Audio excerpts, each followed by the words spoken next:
Have you ever imagined a tiny nation that quietly offers one of Europe's highest qualities of life? Is it possible to travel any European country for just $1,000? If in your pocket just $1,000, you can properly visit Belgium, where 1,500 types of beer and chocolate aren't just food, they're national pride. So could Belgium be your next adventure? Let's find out together. Belgium sits at the very heart of Western Europe, covering just 30,528 square kilometers, roughly the size of Maryland in the USA. It may be small, but it packs incredible variety and importance. Belgium shares 4 borders. To the north lies the Netherlands, east in Germany. To the southeast, Luxembourg. To south, France, and a short North Sea coastline to the northwest. This location has made it a cultural crossroads for centuries, a place where Roman, Celtic, Germanic, and French influences have blended into something entirely unique. The country is divided into 3 regions: Flanders in the north, where Dutch is spoken, Wallonia in the south, where French fills the air, and the Brussels capital region, a bilingual bubble that also serves as the de facto capital of the European Union. Yes, the EU's heart beats right here. Thousands of diplomats, lobbyists, and dreamers crowd its streets, making Brussels one of the most international cities in the world. There's an interesting story behind the name Belgium. The name comes from a classical term used by the Roman Emperor Julius Caesar. An ancient tribe living in the region was called the Belgae. It's believed that Julius Caesar started using the name Belgium from the word Belgae. In 57 BC, Julius Caesar conquered the area. Later, the region came under the rule of various Germanic and Frankish groups. During the Middle Ages, it was controlled by Burgundy, Spain, and Austria. At the time of the French Revolution, it fell under French control. Then, in 1830, Belgium gained independence from the Netherlands. Belgium joined the European Union in 1957 and is a founding member of the EU.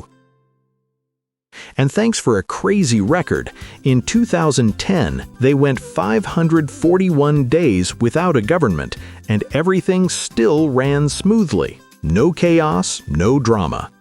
What do you think? Could your country survive that long without leaders?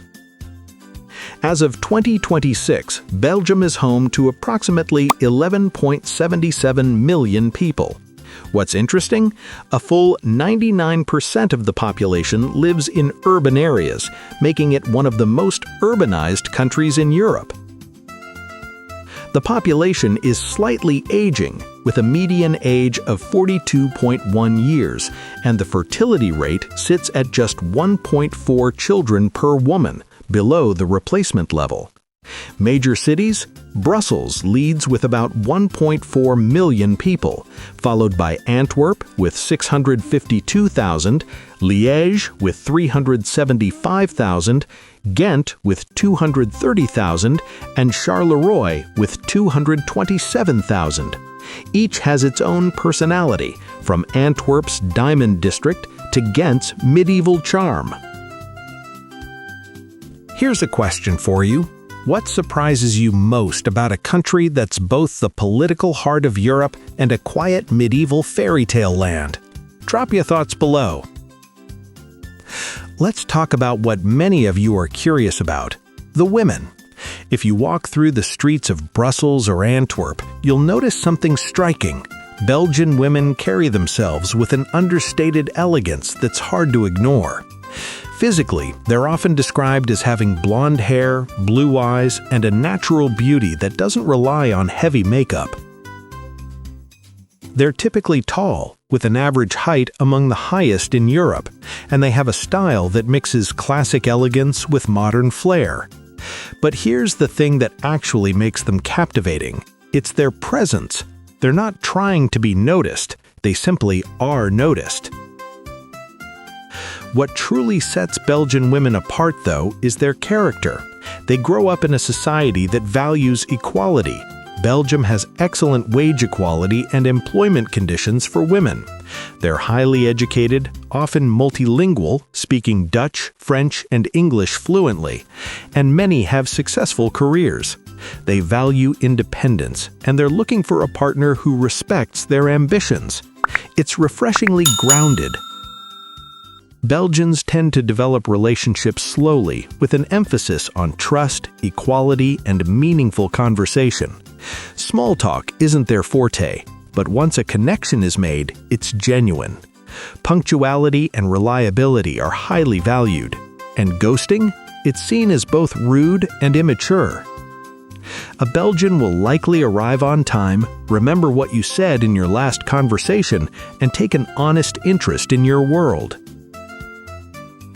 Belgium is a multicultural, multilingual society with a large expat community. Many Belgian women are open to dating foreigners, but approach with respect. They value authenticity over grand gestures, a thoughtful compliment, a genuine conversation, and maybe a box of fine chocolates will take you much further than flashy displays. Something important to understand: Belgian women are not looking for someone to save them. They have their own careers, their own independence, and their own ambitions. They're looking for a partner who sees them as an equal, who can hold a conversation, and who appreciates the quiet rhythm of Belgian life. What do you value most in a partner? Is it sincerity, independence, or shared adventures? Let me know in the comments. Now, let's talk money, because one of Belgium's biggest draws is the quality of life you can get without spending like you're in London or Paris. In Brussels, a nice one-bedroom apartment in the city center will cost you around 500 to 800 euros per month. It's not dirt cheap, but compared to Paris or Amsterdam, it's a steal. Step into the suburbs or smaller cities like Ghent, Antwerp, or Leuven, and prices drop to 400 to 600 euros. And if you fall in love with the rolling hills of the Ardennes or the coastal towns like Ostend, you can find cozy houses for even less. What you get for your money? High ceilings, large windows, and often a shared courtyard or garden. Belgian apartments are typically well maintained, and unlike in many countries, rental contracts often include furniture, making moving in a breeze. Imagine grabbing a steaming bowl of moule frites, mussels and fries, at a local brasier for around 15 to 20 euros, or indulging in a creamy waterzoi, a chicken or fish stew that's pure comfort. A proper Belgian waffle topped with chocolate and whipped cream, that'll set you back about 3 to 5 euros. Mid-range restaurants offer main courses from 15 to 25 euros, and a beer, the real reason you came, can be as little as 2 euros for a local Pilsner or 5 euros for a world-class Trappist ale. If you cook at home, a monthly grocery bill for one person runs 250 to 400 euros. Farmers markets are everywhere, especially on weekends, where you can buy artisan cheese, fresh bread, and seasonal vegetables. Fast internet? Around 40 to 50 euros a month, and it's fiber speed reliable. Gym memberships? 20 to 40 euros. Public transport? A monthly pass in Brussels is about 49 euros, and the train network connects the entire country efficiently. And fashion? Belgian designers like Dries van Noten are world famous, but you can also find affordable, stylish clothes in local boutiques. What I love about Belgium is that you can live a comfortable, even luxurious life without constant financial stress. You'll have enough left over to explore Bruges on a weekend, buy a box of handcrafted chocolates, or simply enjoy a sunny terrace with a locally brewed sour beer. Belgium has one of the highest GDP per capita in the world, and it's not just from chocolate and beer. The country is a logistics powerhouse. The port of Antwerp is the second largest in Europe, a hub for chemicals, diamonds, and trade. Brussels is the de facto capital of the EU, hosting thousands of international organizations and creating a thriving service sector. GDP growth is projected at around 1.1% in 2026, with unemployment expected to hover around 6.2%, remarkably low by European standards. Inflation is cooling to about 2.2% in 2026, making it easier to budget. The pharmaceutical industry is a major player, with giants like Janssen Pharmaceutical based here. And then there's the diamond trade. Antwerp handles over 80% of the world's rough diamonds.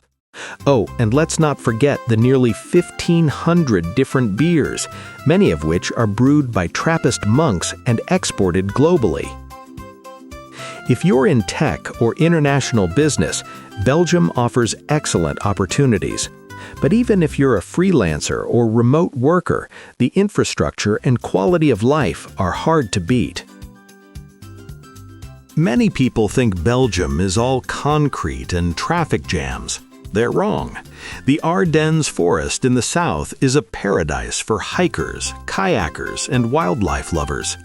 In autumn, the hills turn gold and red, and the castles hidden in the woods look like something from a fantasy novel. The North Sea coast stretches 67 kilometers with sandy beaches and modern promenades. Towns like Nakaheist are upscale, while De Pan offers wide, quiet beaches, perfect for long walks. Unlike some countries where dating apps dominate, many Belgians still prefer meeting organically through university, friends, or community settings. If you're looking to connect, consider joining a local club, attending a music festival, or simply striking up a conversation at a cozy cafe. The approach is subtle, but the connections are genuine. Belgium might not have a demographic love paradise label, but it offers something even richer, a culture of deep connection, a central location for exploring Europe, and a standard of living that's hard to match at this price point. Whether you're drawn by the beer, the history, the art, the women, or simply the chance to live somewhere that values quality over speed, Belgium deserves your attention. Can you live on 1,000 euros a month? If you're willing to live outside the city center or in a smaller city like Ghent or Leuven, absolutely. Your rent might be 400 to 600 euros, food 250 to 400 euros, utilities 50 to 80 euros, transportation 30 to 50 euros, and you'd still have money left over for leisure. In many Western European cities, that budget barely covers rent. Have you ever been to Belgium? What's your favorite city? Bruges, Ghent, or the vibrant streets of Brussels? Drop your thoughts in the comments. If you haven't visited yet, what's holding you back? Let's start a conversation. Thanks for joining me on this journey through the heart of Europe. Until next time, keep dreaming, keep exploring, and maybe, just maybe, start packing your bags for Belgium.